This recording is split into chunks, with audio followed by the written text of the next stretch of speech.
ॐ सहना भवतु सहनौ भुनक्तु सह वीर्यङ्करवावहै तेजस्विनावधीतमस्तु मा विद्विषावहै।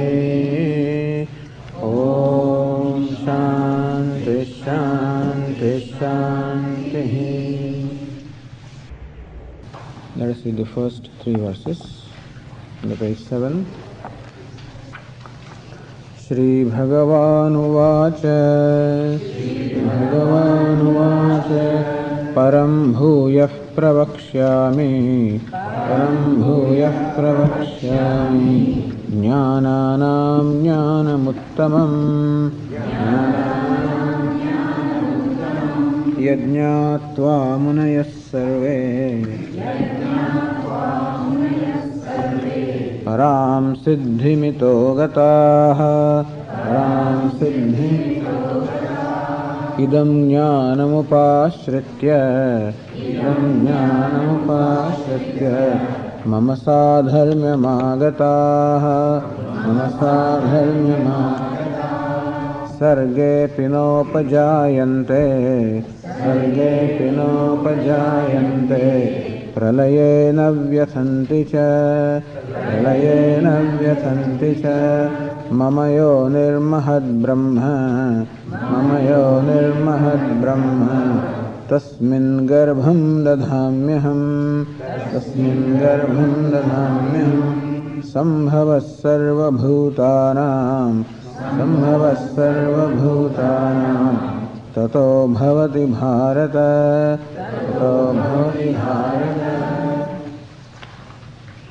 idam jnanam upāśritya mama sādharmyam āgataha. Here Arjuna, resorting to this knowledge, they attain a oneness with me and identity with me. Yajñātvā munes sarve parām siddhimito gataha. Gaining which knowledge this contemplative sages, becoming free from the identification of this body, attain the param siddhim, the most exalted accomplishment, namely moksha. So Lord Krishna said, this knowledge enables me to discover an identity with Brahman, which is my true nature, and also enables me this discriminative knowledge, this body-mind complex I am not. And thus one becomes free from the bondage, as we will discuss, which arises from the identification. Sarge pinopajayante pralayena vyasanti ca. They become free from the birth and pain, even though the whole world may be going through the birth and growth and death process, and creation, sustenance, dissolution, they become free from all these processes. Thus, eulogizing or praising this knowledge, then Lord Krishna started describing or telling us how He is everything, how He is the maker as well as the material. He is the one non-dual creator. Not that there are many creators. This morning the question was asked, how do you say there is one creator? Because prasadavat, like a mansion that is created by many, similarly also this universe also is a very composed entity consisting of so many components, so many ingredients. So how do you say there is one creator? Lord Krishna says, I am the creator. And through my power, which is called Maya, which brings about this union between the Purusha and Prakriti, spirit and matter, that the whole universe comes into being. So this is how the creation is described. Here, the model that is adopted by Lord Krishna is a standard model of procreation as to how the progeny arises from the union of the mother and the father. Similarly also the whole universe can be looked upon as a progeny arising from the union of this Purusha and Prakriti. So Prakriti is called Maya, the creative power. For that Lord Krishna uses the word Mahad Brahma. Because the Maya, the creative power, is Mahat, is great. Cause is always greater with reference to the effect. So Maya, which has created the universe, is greater than the universe. And Brahma, that which sustains everything, that which pervades everything. So Maya being the material cause, that from which the universe has arisen, pervades the entire universe. It's Mahat and Brahma. Mahat means great with reference to the, it is the effect of the creation, and Brahma means all pervading, so Maya is all pervading. So this Mahat Brahma, this Maya is Mama Yoni, is the material cause. Tasmin Garbham Dadhamyaham, I place the Garbha, the womb, in this Maya. So Upanishads describe the creation process like this. Bahusyam tadaikshara, bahusyam sokamayata, bahusyam. In the beginning this Lord deliberated, may I become many? And that's how he became many. That means this potential of one becoming many, or one appearing as many, this potential is there, that alone is called Maya. Somehow there is this thing about God, that even though he is one and non-dual, one and only one, and still there is something about him by which he appears as many. Not only as many, but even as divided. The main division that obtains here is the division between the subject and the object. Subject is a conscious being. Object is a world, the inert world. So subject is subject, object is object. This is the division. I am different, you are different. That is the real creation. That creates in me a sense of duality, that I am different from everything else. Everything else is different from me. And therefore I am limited by the world, and therefore I find myself a small, limited, insignificant entity, a helpless creature. So this sense of helplessness, insignificance that I feel is created by what we call this division between myself and the rest of the world. So this is what Maya creates. This is the most amazing thing. What greater magic can there be? As a magician creates something that is otherwise impossible. He takes a piece of crumpled newspaper and shows a $100 bill there. It's amazing. Where did it come from? If you, of course, I'm sure you can't get anything, even in the flea market, from that $100 bill. But at least it looks real when it shows us. And so, creating something where it is not, or creating an appearance of something which is not there. And this is what Maya does. And once this sense of duality comes, sense of smallness comes, creation starts. That is where the desire comes. But I cannot accept a sense of smallness about myself. So what the ignorance does is to create in me a sense of smallness, a sense of limitation, a sense of inadequacy.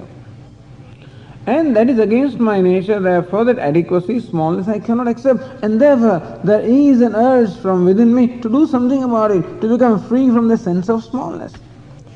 Any moment I become aware of my inadequacy or smallness or limitation, there is an urge to become free from that. That is called desire. So there is a desire, this creates a desire. Avidya or ignorance creates kama or desire. Avidya, kama, karma. Ignorance, desire, action. So every action, even creation also, is a product of some desire. That is why the Upanishads sometimes describe the process of creation. So kamayata, bahusyam. Lord, in the beginning of creation, desired, may I become many, desired. The idea is that any action that takes place or any act of creation presupposes a desire. But desire itself shows what? So people ask this question, why did God have to create this world? He created the world, that means that there was a desire to create. And the desire is a product of inadequacy. Desire can always be for something which I do not have. I cannot have desire for something which I already have. Desire is always for something that I do not have. And therefore, desire always arises from a sense of inadequacy. I lack, that I am lacking because of absence of something. So desire shows a lack, a sense of inadequacy. So unless limitless feels a sense of inadequacy, imagine limitless feeling a sense of inadequacy. Limitless desiring, how is it not contradictory? So the contradictions start right from there. If we find contradictions in life, it is no wonder, because the whole creation originated from contradiction. The limitless desiring, where desire is an indication of inadequacy, of some lack, some want. So this question, how can there be lack or inadequacy, want in God who is limitless? So Swamiji asked so many questions this morning. Why did he create this? Is he some kind of a sadist? Is he created this for his own pleasure? But how can he get pleasure? Does he get pleasure out of our suffering or what? Any kind of a motive if you impute behind the creation, there will be problem. If you impute any kind of a motive behind creation that God created, because he was alone, so he thought, let me become many, so that I will have company. Does it mean that he feels bored without company? If he feels bored, then he's like you and I. How can he feel limitless? He created this out of his pleasure. Does it mean that without creation he is not pleased? Then how can he be God? So desire is something that is inexplicable. That you and I desire also is inexplicable. Because you and I also are nothing but Tattvamasi Brahman. How can there be desire in Brahman? That can only be when for some reason the desire arises. We call it ignorance. That there is something called ignorance. Because of which even the limitless does not know that he is limitless. Not only that, but he takes himself to be limited. Why? That's how it is. Once you accept that, then everything can be explained. After that, everything is in order. The creation takes place in a very systematic way, and there is an evolution. Now, whatever model you apply, that's quite okay. But why creation? Inexplicable. How did he create? Again inexplicable. How did he create many out of one? Where did he get the material from? I'm sure Swamiji will elaborate all of this, where did he get his material and so forth and so on. But then, so I will not elaborate on that. But the point is that none of these questions can be satisfactorily answered. This is what we call inexplicable. Therefore, Maya can say to be the inexplicable power, the inscrutable power associated with God, because of which aghatita ghatana patayasi, what is impossible is made possible. The limitless is made to feel a sense of limitation. How can it be? Question Swamiji, who is experiencing all? Who is the bhokta? Who is the experiencer? Who is the samsari? Who feels the sense of limitation? The limitless. How can it be? How can the limitless feel a sense of limitation? Inexplicable. And thus, without avidya, without ignorance, there cannot be creation. And therefore, ignorance creates, avidya creates sense of smallness, alpatvam, that creates an urge to become free from the sense of smallness, desire. And from desire then arises action. Avidya, kama, karma. So as long as this ignorance is not manifest, so long nothing happens, like in the state of deep sleep. Then also there is nothing but blanket of ignorance. But ignorance is not at that time manifested as a sense of inadequacy in the sense of state of deep sleep. I am not aware of myself, there is no self-awareness, and therefore I don't suffer from any complexes, I don't suffer from a sense of smallness. That's the reason why there is no desire, therefore there is no creation. So that is equivalent to the state of pralaya, the state of dissolution.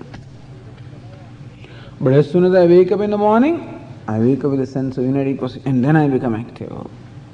I jump from my bed, look at, morning meditation time, it's already 6:15, I jump,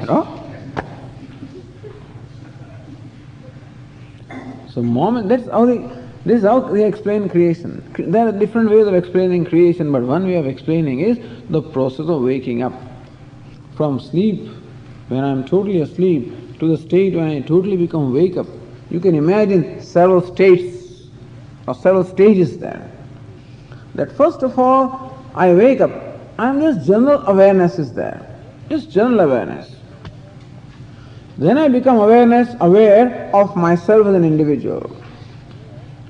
Then I become aware of the environment around me. Where am I? I thought that I was in Ahmedabad or someplace. Then I realize that I am here. Because when you come to the camp, all of a sudden, you are shifted from a few hundred miles And maybe in the first morning we are not oriented as yet because you came late at night, you want to sleep, in the morning you don't know where you are. And then you become aware of this Shabda Sparsha, the objects of the world.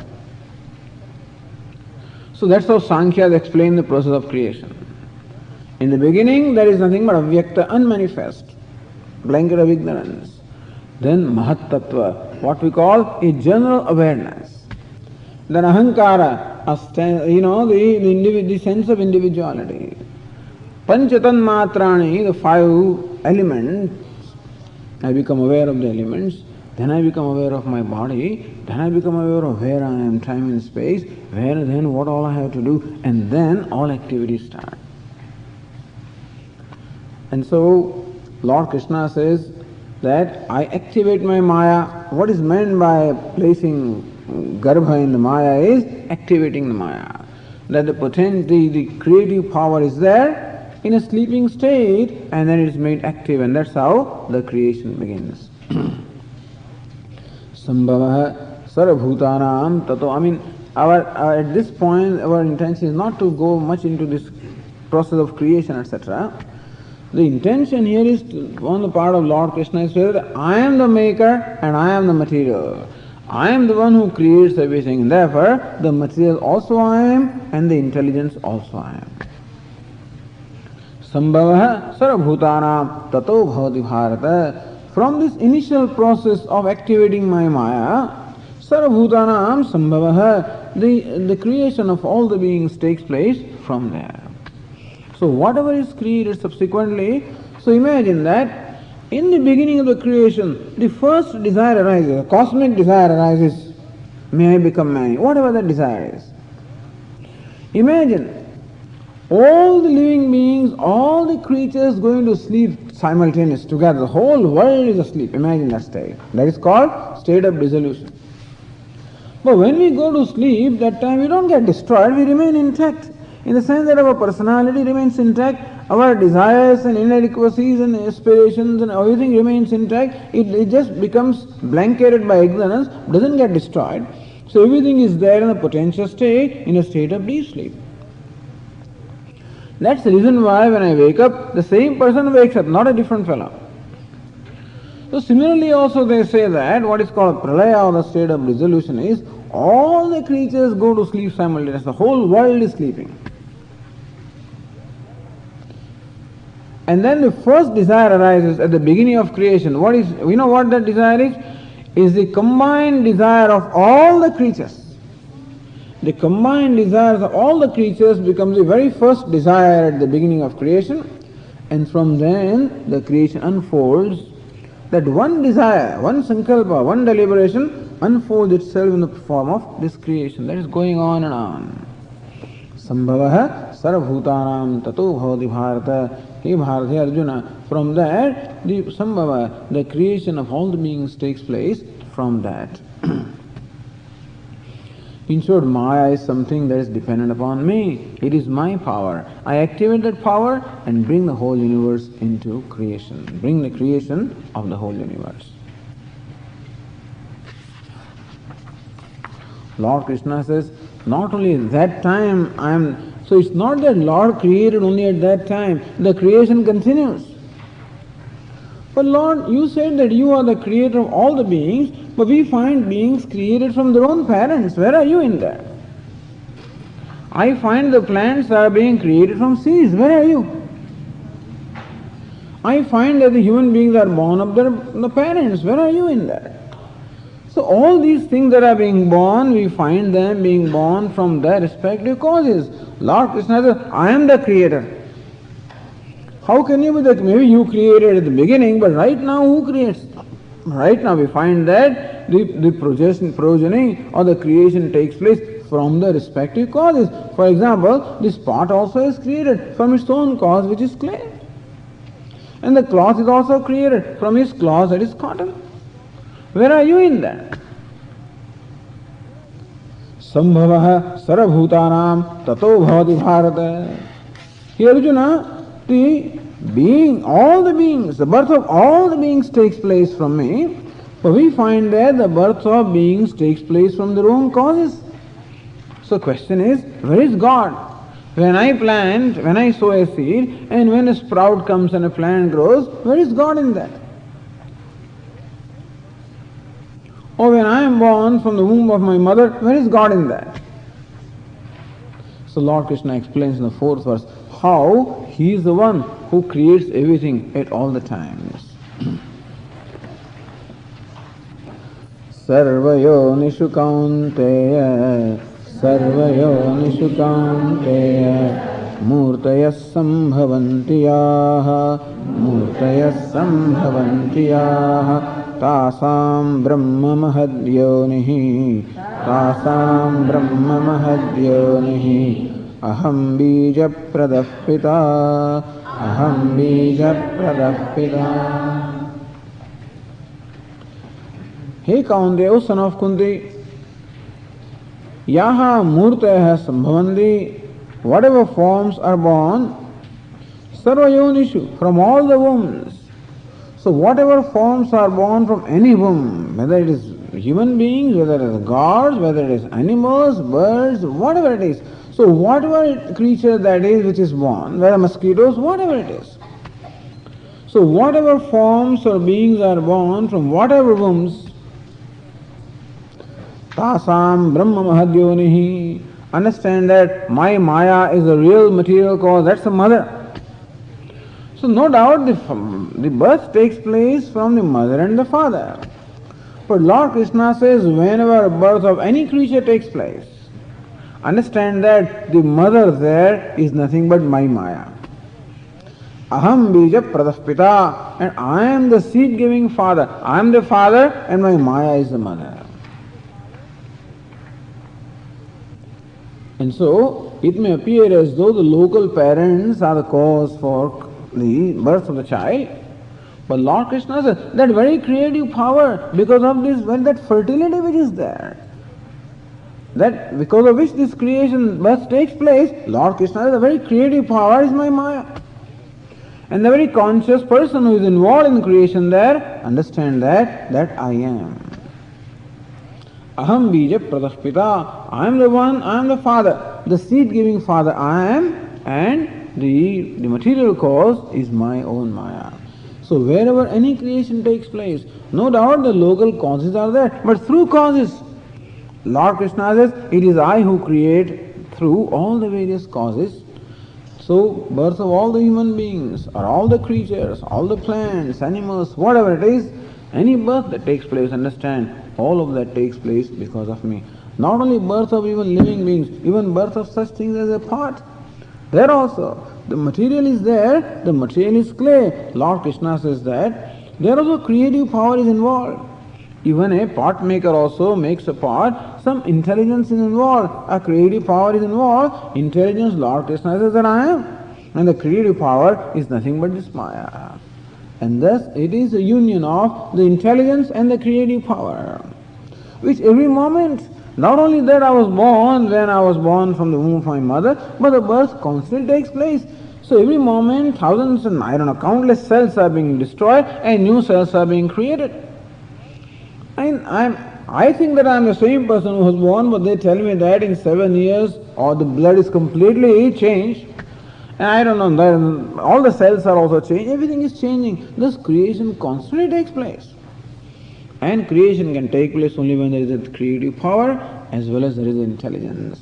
So Lord Krishna says, I am that intelligence, and which is responsible for the creation through my creative power.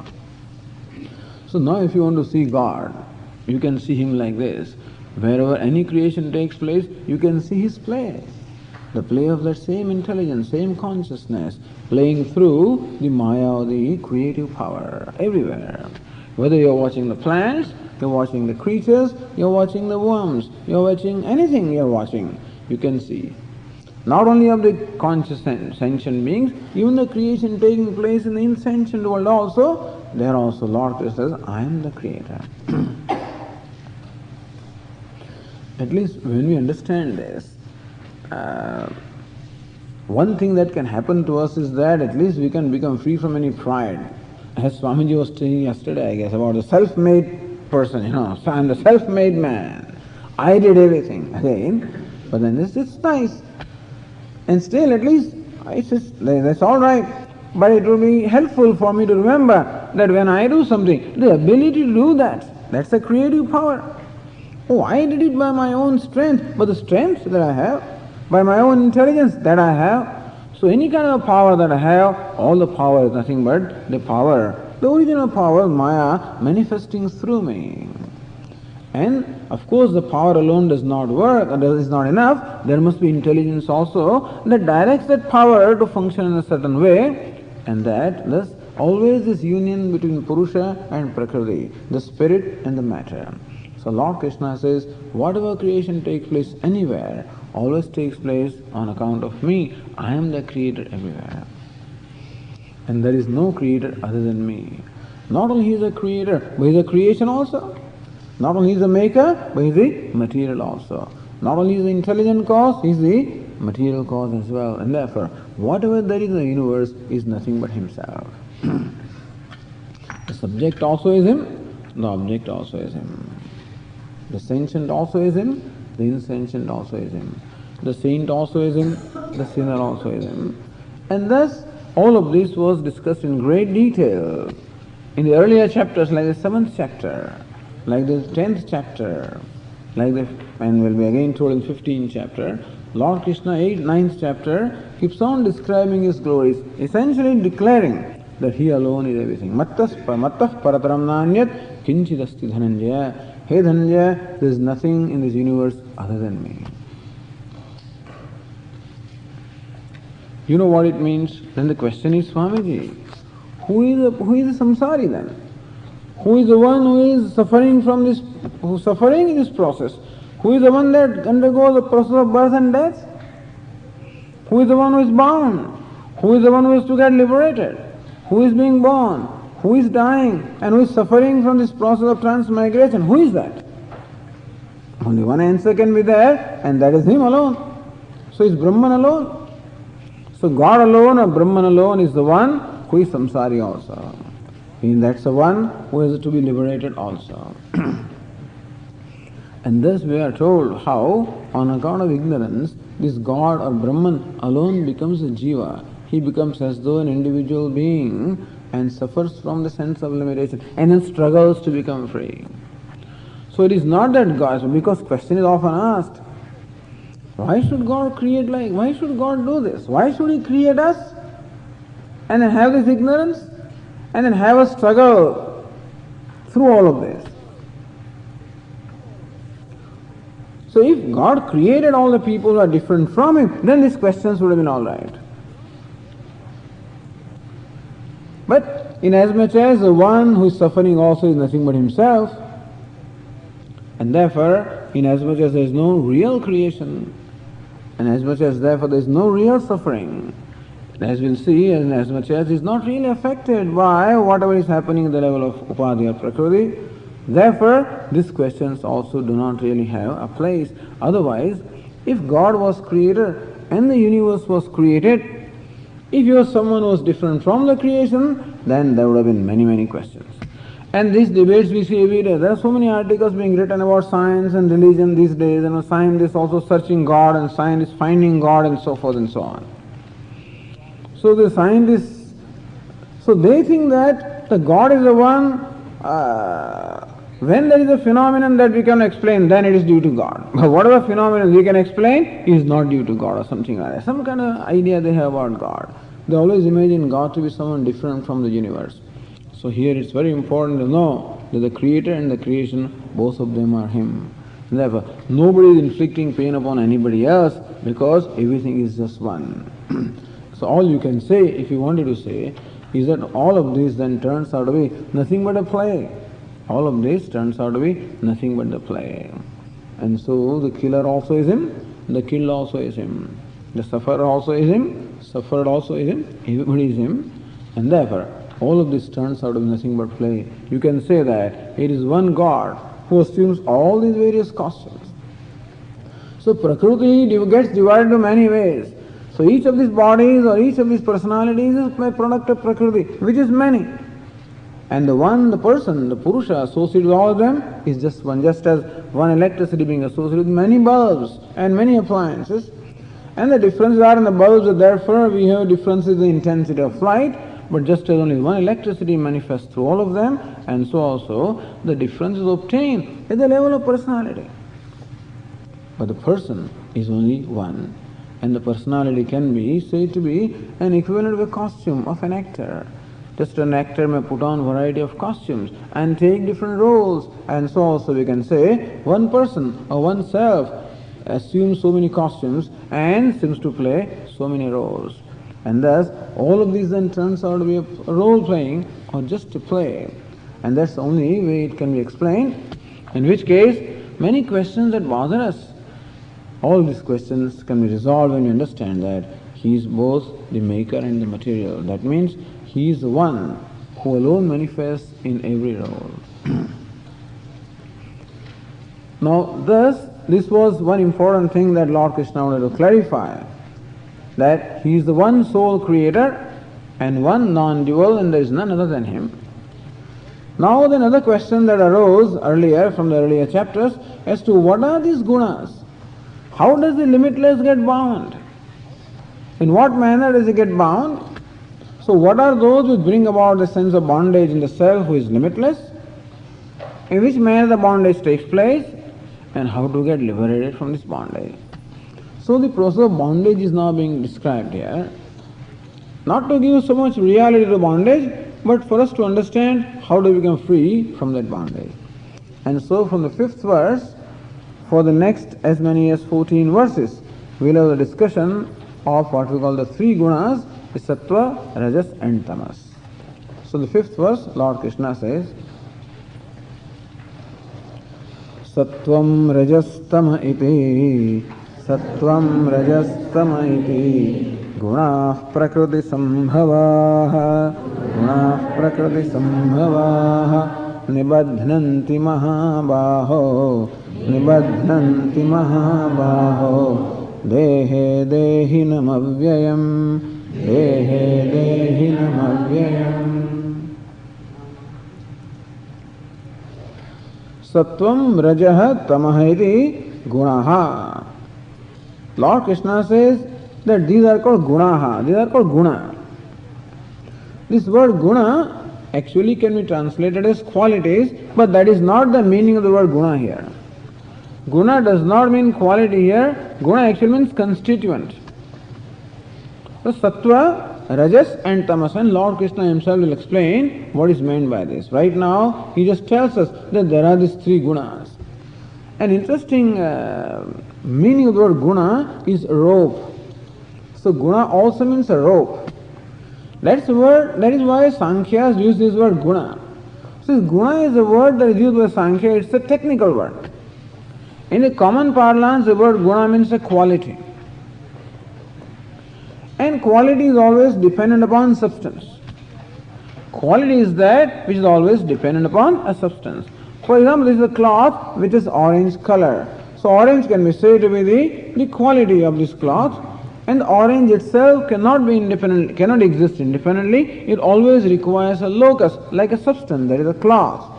Just as quality is always dependent upon the substance, so also what we call gunas, sattva, rajas, tamas, also are dependent. That means these gunas do not have an independent existence, they depend upon consciousness for their being. They depend upon the self of consciousness for their being. In that sense, they are called gunaha because they are dependent. They are called gunaha also because, like rope, they also bind. And therefore, the Sankhyas use this expression, guna. Just call it guna, don't translate it. If you want to translate, you can call it constituent. Sattvam, rajah, tamaha. All these 3 words are in the neuter gender. So sattvam, rajah, tamaha iti. Gunaha, prakriti sambhavaha. Prakriti means maya here. So Maya is said with Trigunatmika Maya, Sattva Rajas, Tamo Gunatmika Maya. This is also, by the way, this Maya is something that is inferred, by the way. Maya is a cause, and cause is something that is inferred from the effect.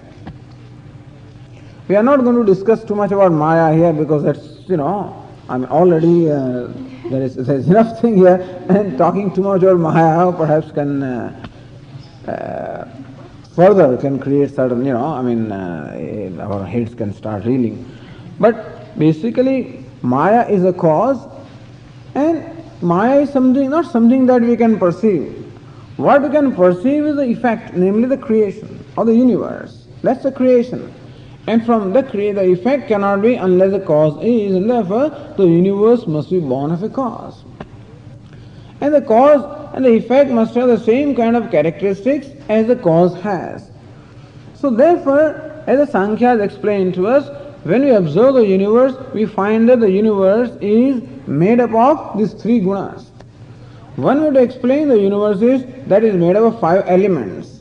The space, air, fire, water and earth. That's one way of explaining universe. Another way of explaining is that it is made up of 3 gunas, sattva, rajas and tamas. As Lord Krishna himself will explain, sattva is that which is transparent, that which is pure, transparent, that where there is peace, silence, tranquility, balance, happiness, harmony, this is the sattva.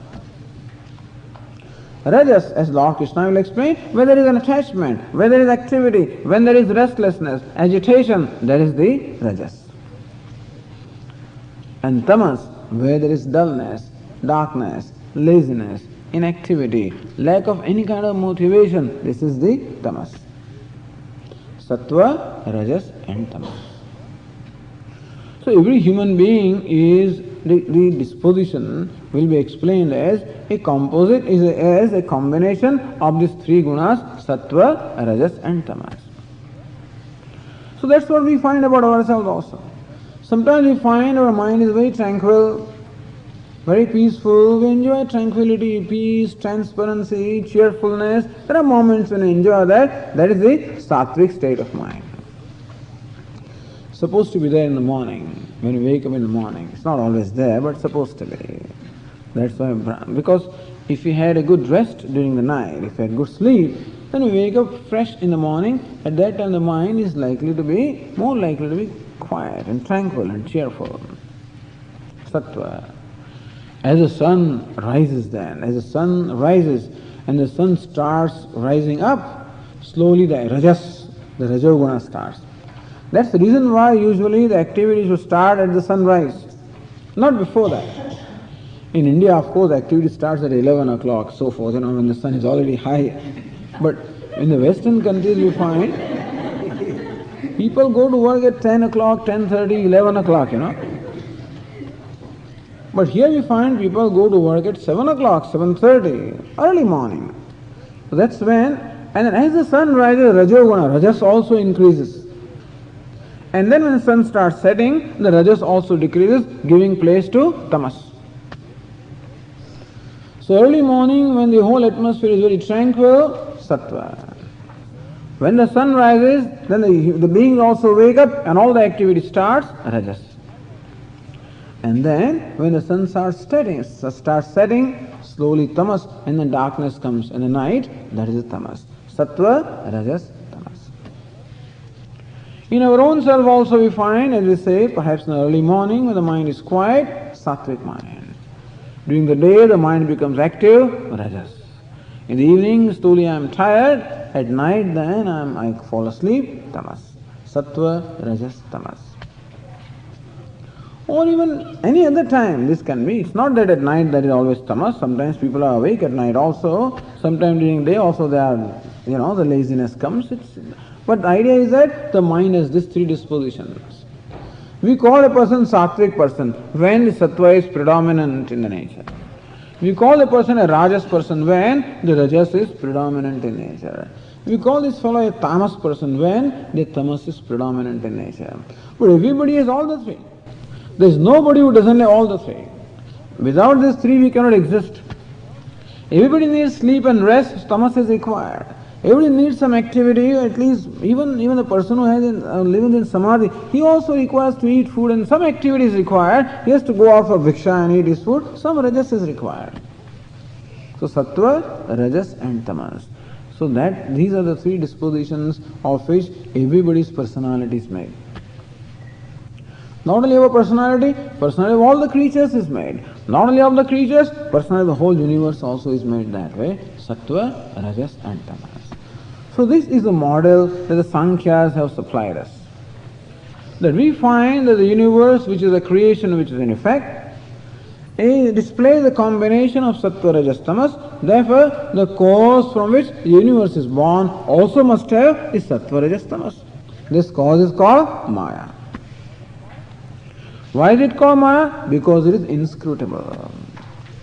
And that Maya also must have the same constituents, Sattva, Rajas and Tamas.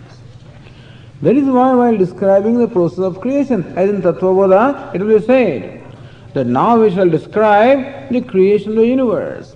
And before it says that there is this Maya consisting of Sattva, Rajas and Tamas. And from that, then the creation came about. So Maya is something which is a matter of inference, by the way. Maya is Karyanamaya, Sudhiya Maya. This Maya is something that is inferred. We infer that there is something called Maya. Something or the cause, because without that, the effect could not happen. Inasmuch as the cause is the three gunas, therefore we find the three gunas pervading the entire universe. Here we are more interested in our own personality. So this discussion here in the 14th chapter focuses mainly on our own mind, our own personality. That everybody's personality also consists of the combination of three gunas, Sattva, Rajas and Tamas. So that's what Lord Krishna says, Sattvam, Rajas, Tamaheti, Gunaha. Here Arjuna, these are the three gunas, Sattva, Rajas and Tamas. Prakriti Sambhavaha, born of Prakriti. These are not born of Prakriti, they are Prakriti. In fact, Sattva, Rajas, Tamas means Maya. They are not born of Maya, they are Maya, or they are Prakriti. So why does Lord Krishna say they are born of Prakriti? See, as again the Sankhya Shastra explains, the state that obtains the beginning of creation is when all the three gunas are in balance. Imagine on the billiard table, all the billiard balls are very well arranged. At that time, they are all in state of balance. There is no activity then. And you push a little bit, an imbalance is created. How all the balls start rolling and a lot of activity is generated. Similarly also, when these three gunas, there is imbalance with three gunas, then the creation process begins. So we can say that this Prakriti, what Lord says is, that in the beginning, these three gunas are in a balance. At the beginning of creation, an imbalance comes. Lord says, may I become many. An imbalance comes and then the creation process starts. So that's why they are said they are born of Prakriti. The idea is Prakriti or the nature is that which is made up of these three gunas, Sattva, Rajas and Tamas. That is fine, but what does it do? Nibadnanti Mahabaho, Dehe Dehinamavyam. Hey Mahabaho, oh mighty arm one. Saying that this mighty arm does not work here, I mean, you have to be mighty arm, all right, but merely having mighty arm at the physical level is not enough. The mighty arms are required at the mental level.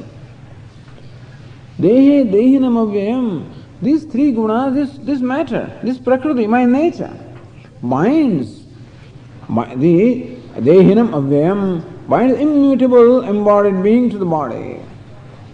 These three gunas bind the self. Who is the self? Avyayam, immutable. Immutable means that which does not suffer mutation, does not suffer change, that means does not suffer destruction, that is not subject to birth, the one who is changeless, that means one who is ever free.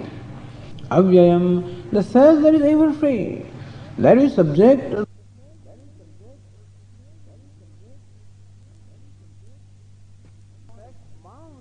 in fact bound to this body by these three gunas, Sattva, Rajas and Tamas. That's what they are called gunas. Gunas are also ropes. Like ropes, they bind the self. Really, gunas don't bind the self. You know what binds the self? It is ignorance. These gunas are just our personality. Mind is Sattva, Rajas, Tamas. So in our own personality, we can see how our personality is born of these three gunas. We have this gross body.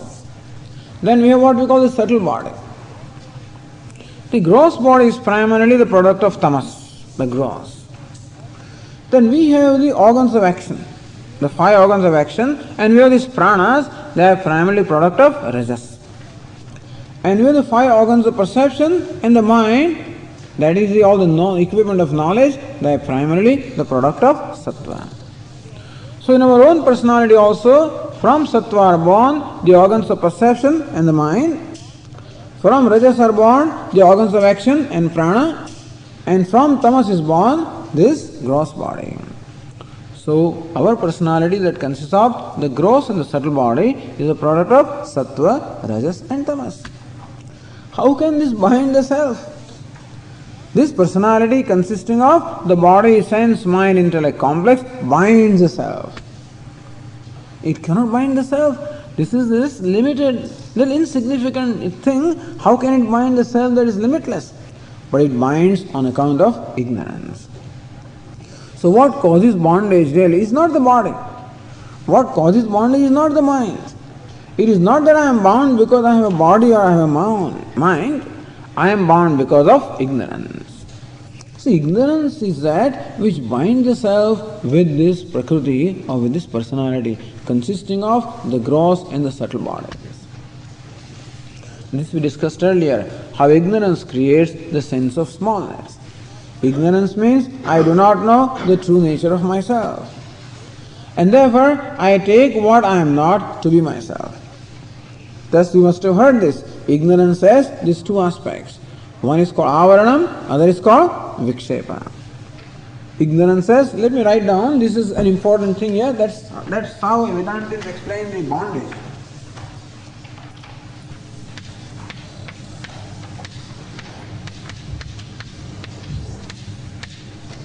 Avarana and vikshepa or veiling and projection.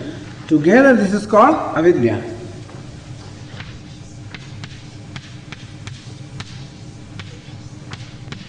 So you must know that in Vedanta when we use the word avidya or ignorance, it's a technical term. It is not the ordinary ignorance which is generally not knowing something. It is not that. But here there is two aspects in there. One is not knowing and second thing is knowing it wrongly. So in our famous rope snake example also, these two elements are quite evident.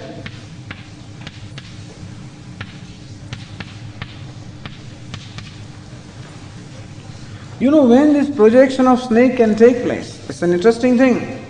That there is a rope lying in front of me and I perceive a snake there. So some peculiar conditions must be satisfied and then only this kind of a Brahma.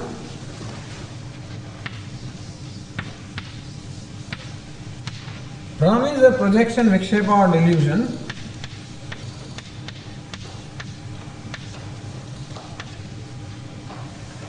Can take place only when, number one, I do not know the rope,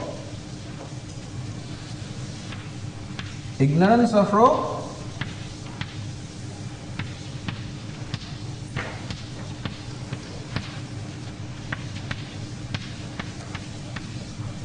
and then projection of snake.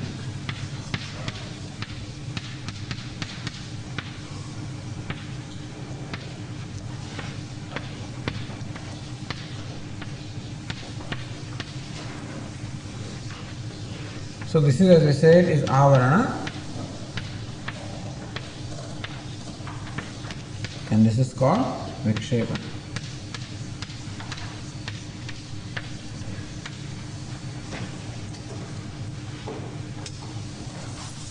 I do not know the rope and I take the rope to be the snake.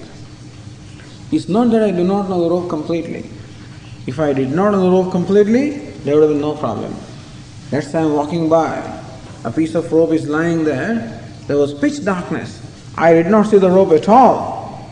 Then the projection of snake would not have happened. So when I knew the rope as rope, like walking during the day time, I see the rope as rope, then also the projection of snake, delusion doesn't happen. So when does it happen? Like in the semi-darkness situation, when I see the rope all right, but do not recognize it as a rope. So there is knowledge of rope all right, not total ignorance, but not the knowledge of rope as rope. So we can say that there is general knowledge of rope.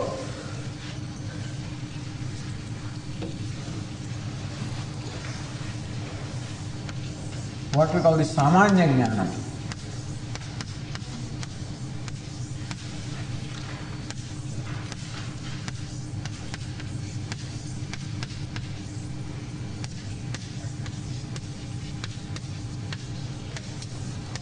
And there is another expression called vishesha jnana.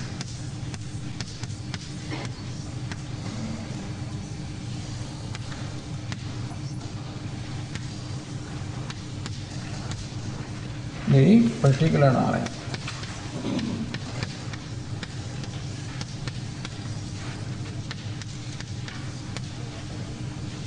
So I have what we call the samanya jnanam, the general knowledge of rope, that this is something. But the vishesha jnanam, the particular knowledge that this is rope, is not there. So samanya jnanam is present, vishesha jnanam is absent. So this must be there. Presence of samanya jnanam, vishesha of the absence of particular jnanam. So I know it as something. I know it as an object. Something is existing. But I do not know the particular aspect that it is rope. And that is how what we call projection takes place. Projection of something like snake takes place. So for this projection, or this bhrama, or this delusion, for happening, this very peculiar condition must be satisfied, that the samanya jnanam's general knowledge should be there.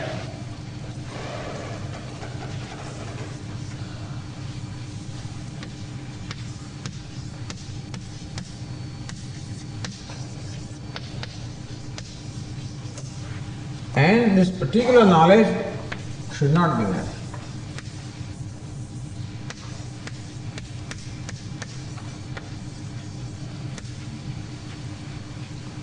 This is the example of rope snake. So understand, ignorance involves these two aspects, not knowing the rope as rope and therefore taking it to be the snake, projecting a snake there. Something like that happens about ourselves also. It's not that I am ignorant of myself. I cannot be totally ignorant of myself, because I know that I am. I know that I am a conscious being, and therefore I have what we call a general knowledge about myself. Aham asmi sadabhami. I am there, I am conscious. For the vishesha jnanam, the particular knowledge about myself, that I am Brahman, I am limitless, I am non-dual, this is not there. And therefore, the projection takes place. Where does the projection take place? In the Vishesha particular aspect.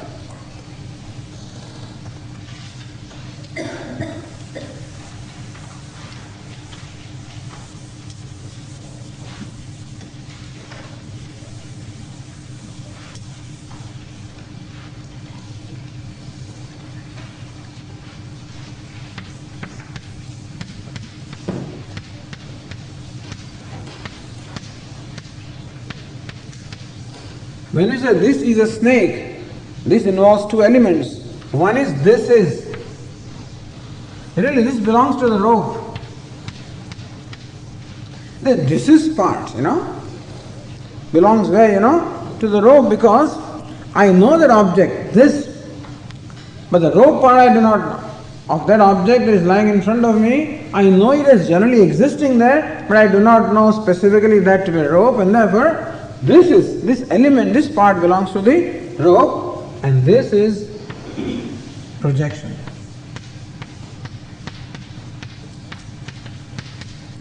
That means this is the samanya jnanam is there.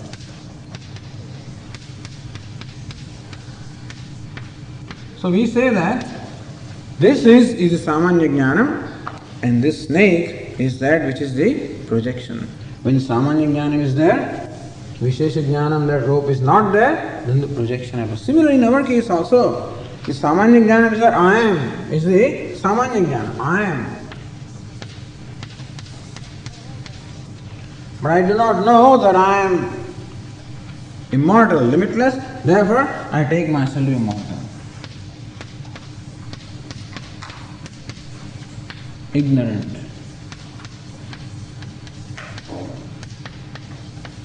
Unhappy.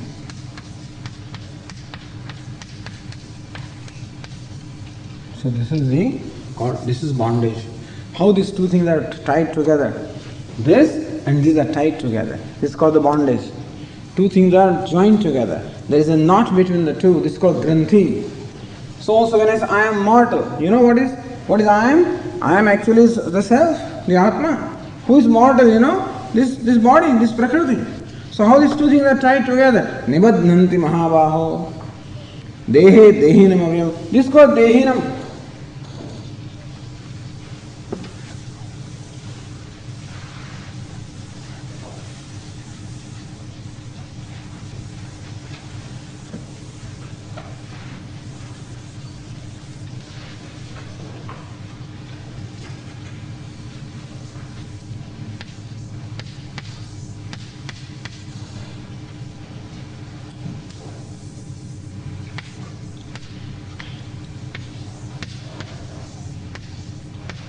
When I say I am a man, then this I am, that is the self.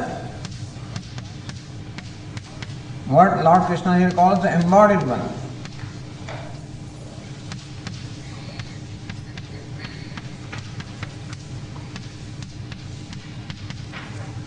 And this is what? This man belongs to what? The body. That's called the Deha. How the self is tied to the Dehe Dehinam Avyam. The Atma is tied to Anatma. This is called the Granthi.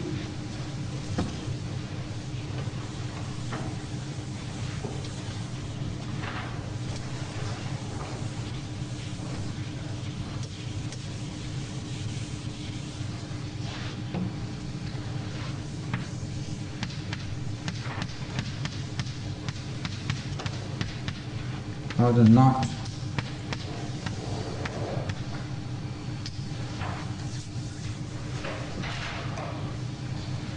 The self, or this is the non-self. So ignorance, this Maya, this is called Maya. How can this be? How can the self be tied to non-self?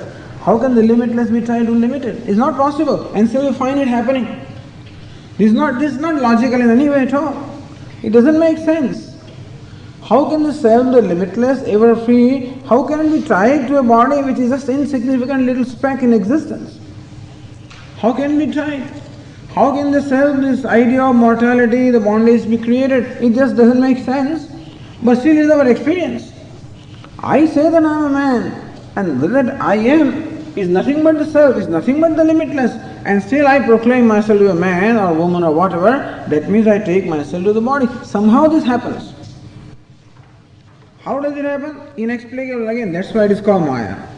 Maya means that which is inexplicable but which creates things nevertheless, and this is creation. This I am being tied to his body, and this whole concept, I am a man or a mortal, that's it, is enough to create everything. Moment I call myself mortal, I cannot accept it. There is an urge to become free from the mortality, and I do all kinds of things, and that is how actions take place, creation takes place. The whole world is created like that. So it is said that the whole universe is a product of the ignorance in this sense. But that's what Lord Krishna says. So this sattva, rajas, tamas,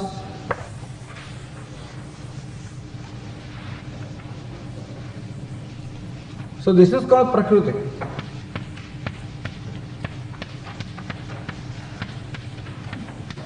And this is Purusha.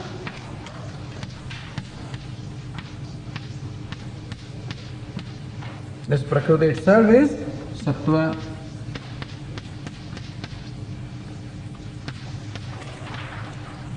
Rajas and Tamas.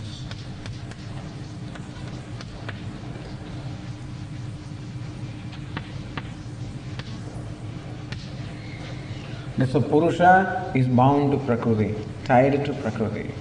That's what Lord Krishna wants us to say. Once we understand this, of course, in what way then is depending upon what is predominant in the Prakriti, the nature of bondage will vary. Everybody manifests the bondage all day, but from everybody the manifestation of bondage is different. Somebody is an angry person, somebody is a greedy person, somebody is a quiet person, somebody is a giving person, somebody is a taking person. All fellows are different. So the nature in which the samsara manifests is different depending upon the composition of these three. But it is ignorance that creates this tie-up, of the self and the non-self.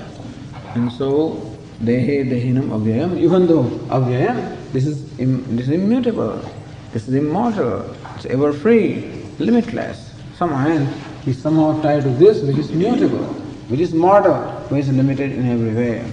And this is how ignorance is explained. So, inasmuch as this is inexplicable, it defies all logic, it doesn't make any sense, therefore it is called Maya, which as though creates what is impossible, impossible.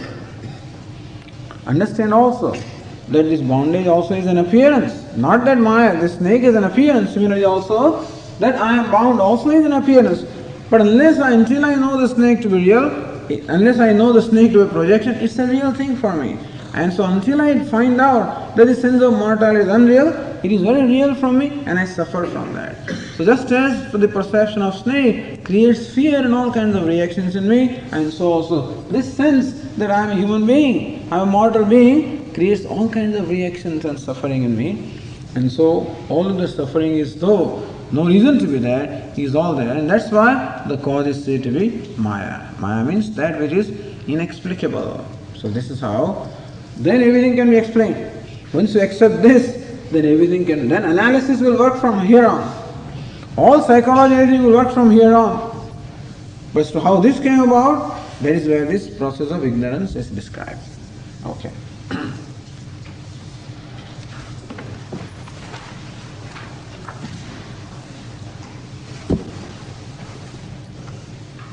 Om Purnamada Purnamidam Purnat Purnamudachyate Purnasya Purnamadaya Purnameva Vashishyate. Om Shanti Shanti Shanti. Shankaram Shankaracharyam Keshavam Badarayanam Sutrabhashya Krutau Vande Bhagavantau Punah Punah.